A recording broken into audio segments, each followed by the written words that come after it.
Every year, we allocate 50% of the net investment returns contribution, or NIRC, to the national budget.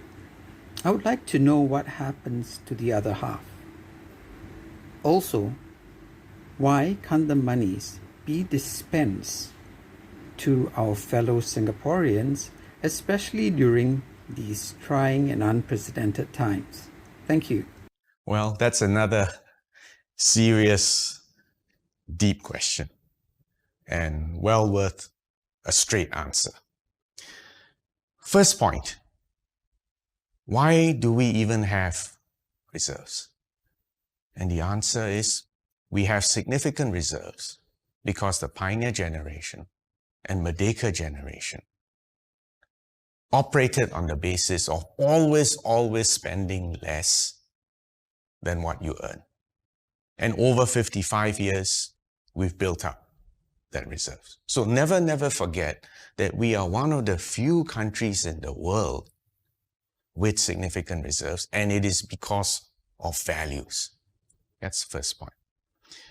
Now, next point, or your next question was, do we spend it in a rainy day?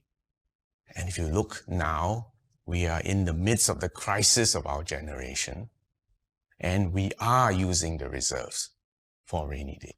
So there's no question about that.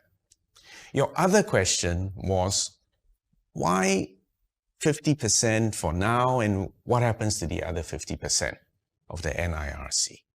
There's a very simple answer to that. We take half for this generation, we set aside the other half for the next generation. Simple, and it seems fair. But let me give you a more personal take on this. My mother never saw her father because he passed away a month or two before she was born. This is 92 years ago. So she knew what hardship and deprivation was.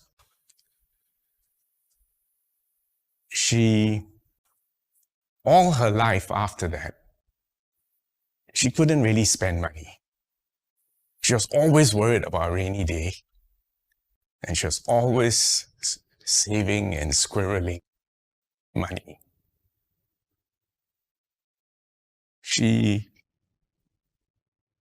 passed away 22 years ago. And one of my enduring memories, because she knew she was going to pass away, was setting aside money for her grandchildren.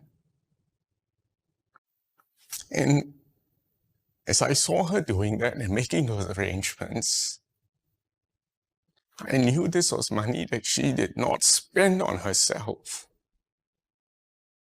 kept and saved and squirreled away. She didn't give it to me, but she gave it to the grandchildren. So I feel very, very strongly about having savings, about preparing for a rainy day, and for trying our best to make sure that our children and our grandchildren will have a legacy and will have a starting line that is more secure than the previous generation. And so long as Singapore and Singaporeans retain these values, we'll be all right. And we will look after the future, no matter what happens. And always save for a rainy day, look after your family, give your children and your grandchildren more than what you started with. So this is something which I feel very, very deeply about, very personally about. And if you think, therefore, that I'm being too tight on expenditures for the present, I'm telling you why. I feel this way.